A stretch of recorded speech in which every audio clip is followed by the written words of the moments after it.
Doctor निधीने आपल्या नवऱ्याला doctor अभयला phone लावला आणि म्हणाली, जेवण करून झालं असेल तर पटकन हॉस्पिटलमध्ये ये. आत्ताच एक हार्ट पेशंट आला आहे. त्याची परिस्थिती खूपच गंभीर आहे आणि तुमच्या गावातलं पेशंट आहे.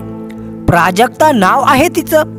प्राजक्ता नाव ऐकताच डॉक्टर अभयचं काळीज धडधडू लागलं, कारण प्राजक्ता तर त्याचं पहिलं प्रेम होतं. डॉक्टर निधी म्हणाली, तुम्ही ओळखता का या नावाच्या महिलेला? तुझ्या गावची मुलगी आहे. 35 वर्षाच्या आसपास तिचं वय आहे. तू म्हणत असशील तर मी ॲडमिट करून घेते. अभयने आत्ताशी अर्धच जेवण केलेलं होतं. तो गडबडीतच म्हणाला, ॲडमिट करून घे आणि तिच्यावर ट्रीटमेंट सुरू कर. मी 10 मिनिटात पोहोचतो. अभयने जेवण मध्येच सोडून दिलं होतं. त्याने पटकन कपडे घातले आणि धावतच गाडीजवळ पोहोचला. मग गाडी स्टार्ट करून वेगाने हॉस्पिटलकडे निघाला. एक वेळ होती जेव्हा प्राजक्तामध्ये त्याचा जीव अडकला होता. अभय आणि प्राजक्ता लहानपणापासूनच एकत्र खेळून मोठे झाले होते. 10वीच्या वर्गात जाण्यापर्यंत कधी ते दोघे एकमेकांना पसंत करू लागले हे त्यांना देखील समजलं नाही. एकमेकांवर एवढं प्रेम करत होते की दोघांनीही एकत्र आयुष्य घालवायचं वचन घेतलं. दुसरं कोणाचं होणार नाही असं एकमेकांना वचन दिलं. 12वी पास झाल्यानंतर प्राजक्ता पुढचं शिक्षण घेऊ शकली नाही, कारण गावांमध्ये कॉलेज नव्हतं. प्राजक्ता गरीब घरातली मुलगी होती, त्यामुळे शहरातल्या कॉलेजमध्ये जाऊन शिक्षण घेणं त्यांच्या सामर्थ्याच्या बाहेरचं होतं. अभयचे वडील सरकारी कर्मचारी होते.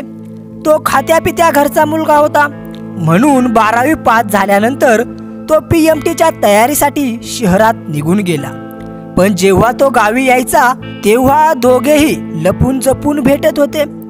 एकमेकांसोबत वेळ घालवून जुन्या आठवणींना उजाळा देत होते. प्राजक्ता 3 भावंडांमध्ये सर्वात मोठी होती. तिचे वडील ती लहान असतानाच देवाघरी गेले होते. शेतमजुरी करून आई घर चालवत होती. 12वी पर्यंत शिक्षण घेतल्यानंतर प्राजक्ता गावातल्या महिलांचे कपडे शिवून आईला मदत करत होती, जेणेकरून तिची छोटी भावंड शिकू शकतील. दिवस असेच निघून जात होते आणि दुसरं इकडे खूप कष्ट करून अभयने PMT पूर्ण केलं आणि डॉक्टरचं शिक्षण घेण्यासाठी दिल्लीला निघून गेला. मग काही दिवसानंतर त्यांचं सगळं कुटुंब शहरात जाऊन राहू लागलं. तो दिल्लीला जाण्याआधी प्राजक्ताला भेटून म्हणाला होता, तू माझी वाट बघ, मी डॉक्टर झालो की तुला माझी बायको बनवून माझ्याबरोबर घेऊन जाईल. अभय म्हणजे प्राजक्ताची आशा होती. प्राजक्ताचा प्रत्येक विचार, प्रत्येक स्वप्न अभयच्या आठवणींना सुरू होत होतं आणि त्याच्यावरच संपत होतं. पण दिल्लीला गेल्यानंतर तो परत आलाच नाही. दिल्लीमध्ये अभयची ओळख निधीशी झाली.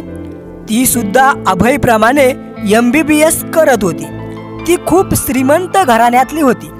तिचे वडील देखील डॉक्टर होते आणि त्यांचं स्वतःचं हॉस्पिटल होतं.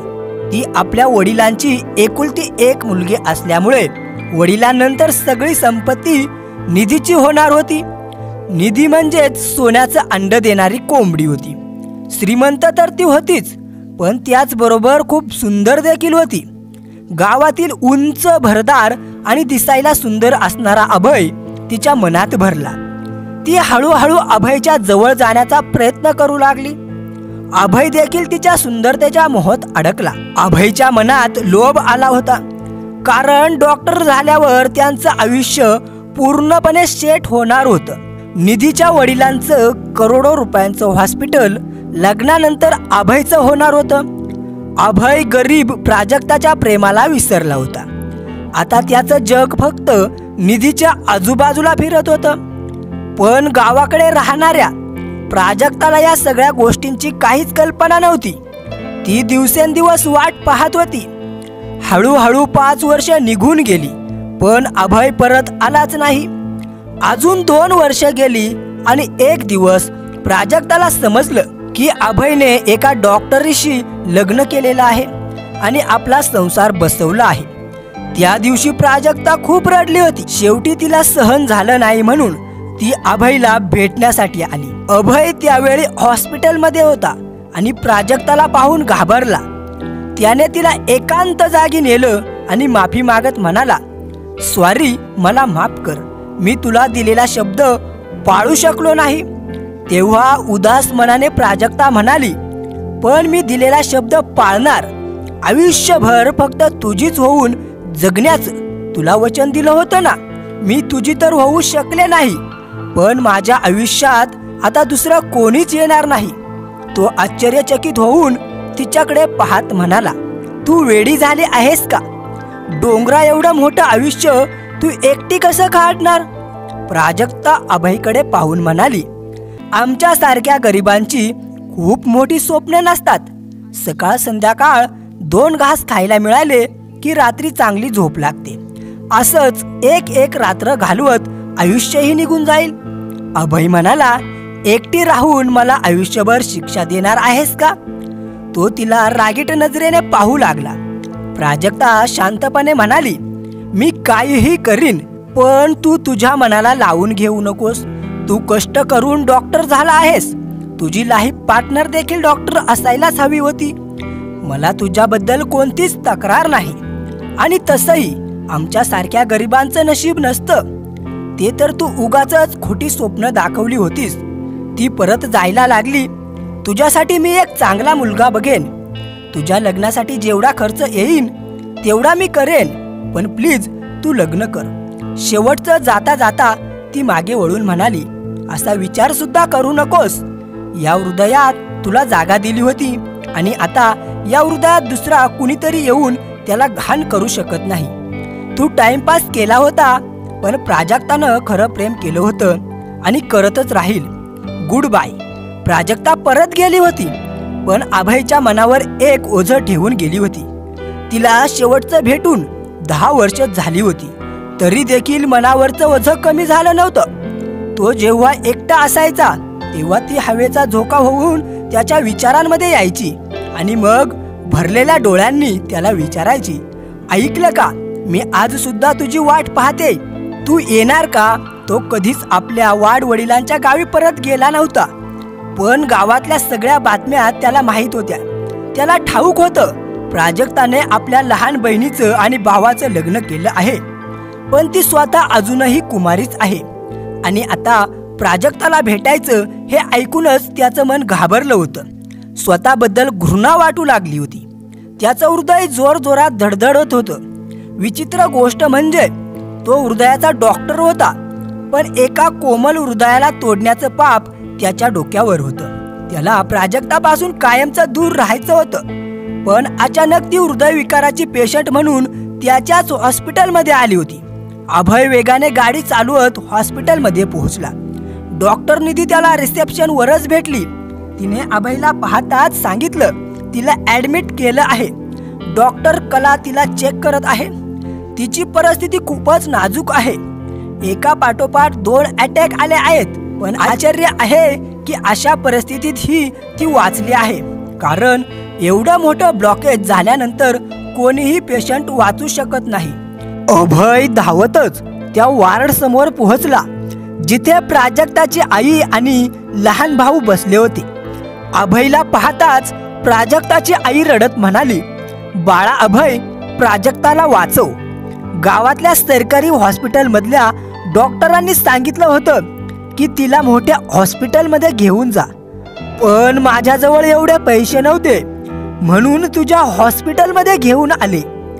अभयने काहीही न बोलता प्राजक्ताच्या वार्डमध्ये प्रवेश केला। डॉक्टर कला त्याला पाहतच म्हणाल्या, बरं झालं सर, तुम्ही आलात। मी त्यांना एक इंजेक्शन दिलं आहे आणि काही टेस्टही केल्या आहेत, पण त्यांच्या श्वासामध्ये अजूनही फरक पडलेला नाही।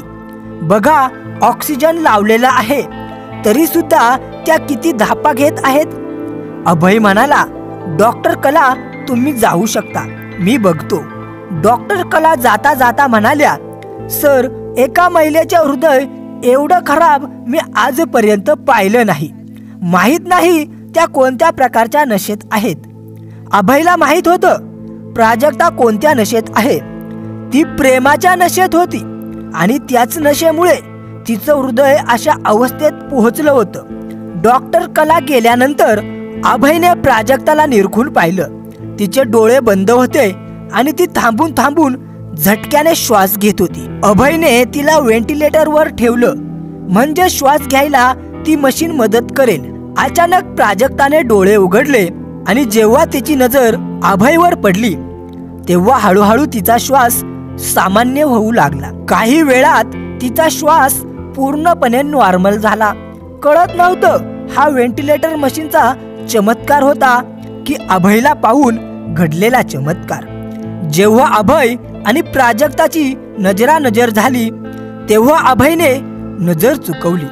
प्राजक्ताने त्याला हाताने जवळ बोलावलं आणि तोंडावरचं मास्क काढायला सांगितलं. अभय म्हणाला, आत्ताच नको, मास्क तसाच राहू दे. पण प्राजक्ता स्वतःचा मास्क बाजूला करण्याचा प्रयत्न करू लागली. तेव्हा शेवटी अभयला तिचा ऑक्सिजन मास्क काढावा लागला. तो म्हणाला, कृपया व्यवस्थित उपचार करू दे. ती उदास हसून म्हणाली, कसा आहेस? तो तडफडून म्हणाला, मी ठीक आहे, पण तू ठीक नाहीस. तू हे स्वतःचं काय करून घेतलेस? ती छताकडे पाहून म्हणाली, मला निरोप दे. अभयच्या डोळ्यातून पाणी वाहू लागलं. तो म्हणाला, कृपया प्राजक्ता असं बोलू नकोस. प्राजक्ता त्याच्या डोळ्यामध्ये पाहून म्हणाली, मी खूप थकले आहे. आता अजून जगायचं नाही. आता मला या जगाचा निरोप दे. तो म्हणाला, प्लीज मला माफ कर, मी तुझा गुन्हेगार आहे. या प्रवासात रस्ता भटकलो होतो. प्राजक्ता भरल्या डोळ्यांनी हसली आणि पुन्हा म्हणाली, मी तुला सांगितलं होतं ना, मनावर कोणतंही ओझं ठेवू नकोस. तुझी कोणती चूक नाही, मी चुकीची होते. मला बदलता येत नाही आणि विसरताही येत नाही. अभय म्हणाला, नाही, तू चुकीची नाहीस. मीच विश्वासघाती आहे. तुला धोका देऊन मी जरा सुद्धा आनंदी राहू शकलो नाही. नेहमी वाटतं हृदयावर एक मोठा दगड ठेवला आहे आणि तो माझा जीव घेत आहे. हृदयाचा डॉक्टर असून देखील मी हा भार कमी करू शकलो नाही. आज मला जाणीव झाली आहे की जगण्यासाठी फक्त पैसाच नाही, समाधान पण हवं आहे. आणि माझ्या या हृदयाला समाधान कधीच मिळालं नाही. प्राजक्ताने हाताच्या इशाऱ्याने त्याला जवळ बोलावलं. मग त्याचा हात पकडून म्हणाली, देव साक्षी आहे, मी तुला कधीच श्राप दिला नाही. तू मला भेटला नाहीस हे माझं नशीब होतं. मी देवाला नेहमी एकच मागितलं की तुला खुश ठेव. पण तुझ्यासाठी प्रार्थना करण्यासाठी आता माझे श्वास कमी पडू लागले आहेत. आता मला जायलाच हवं. तू मला निरोप दे. कदाचित तुला पाहण्यासाठी माझा जीव अडकला होता. एवढं म्हणताच पुन्हा तिचा श्वास जोर जोरात वाढू लागला. अभयने पटकन तिला पुन्हा व्हेंटिलेटर लावला. खूप प्रयत्न केल्यानंतर तिचा श्वास पुन्हा सामान्य होऊ लागला. मग प्राजक्ताच्या खूप साऱ्या टेस्ट केल्या. खूप ठिकाणी ब्लॉकेज होते. 95% जास्त ब्लॉकेज होते. अभयने स्टंट लावण्याऐवजी प्राजक्ताच्या हृदयाची बायपास सर्जरी करणे योग्य समजले. अभय स्वतः एक अनुभवी हृदय सर्जन होता. तरी सुद्धा प्राजक्ताच्या हृदयाच्या ऑपरेशनसाठी त्याने एक अत्यंत अनुभवी सर्जनला बोलावले, कारण तो स्वतः हे ऑपरेशन करू शकत नव्हता.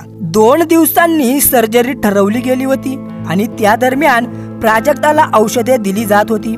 हळूहळू तिच्या स्थितीत सुधारणा होत होती. एक रात्री ती व्हेंटिलेटरवर गाढ झोपेत होती. त्यावेळी अभय तिच्या तपासणीच्या रिपोर्टवर लक्ष देत होता. अचानक प्राजक्ताच्या श्वासाची गती कमी होऊ लागली. अभय तातडीने तिच्याकडे धावला आणि ऑक्सिजन सप्लाय तसेच मॉनिटरिंग मशीन तपासायला लागला. अचानक प्राजक्ताने एक हात थोडासा वर करून अभयकडे असा हलवला जसा शाळेच्या सुट्टीनंतर घराकडे जाताना बाय बाय करतात. ती अत्यंत वेदनेच्या दरम्यान देखील अभयकडे एक विचित्र हसण्यासोबत पाहू लागली. जणू ती म्हणत असावी, अलविदा मित्रा. अभयला काही समजण्याच्या आधीच मॉनिटरिंग मशीन वरील रेषा स्थिर होऊन सरळ होऊ लागल्या आणि प्राजक्ताच्या डोळ्यांची दृष्टी स्थिर झाली. ती या जगातून आपल्या प्रवासाची समाप्ती करून गेली. अभय एकटा तिच्या हृदयाला पुन्हा सुरू करण्यासाठी विविध प्रयत्न करत होता, पण ते प्रयत्न निष्फळ ठरले. दुसऱ्या दिवशी प्राजक्ताचे शरीर तिचा भाऊ आणि आईकडे सोपवले गेले. आई आणि भाऊ रडत तिच्या मृत शरीराला घेऊन गेले. अभय आपली पत्नी आणि स्टाफ समोर पूर्णपणे शांत होता. जणू काही अनोळखी पेशंट मरण पावला आहे, पण त्याच्या अंतःकरणात एक गहन अस्वस्थता होती. अभय दुसऱ्या दिवशी प्राजक्ताच्या अंतिम यात्रेत सहभागी झाला. दोघे जिवंत असताना एकत्र येऊ शकले नाहीत, पण मृत्यूनंतर तो तिच्या अर्थीच्या अगदी जवळ होता. अंतिम संस्कार झाल्यावर सर्व लोक आपापल्या घरी परतत होते, पण अभय हृदयाचा भार घेऊन चिताजवळच एकटा बसून राहिला. प्राजक्ताला जाऊन 10 वर्षाचा कालावधी झाला आहे. अभयच्या हृदयावरचा भार अजूनही कमी झालेला नाही.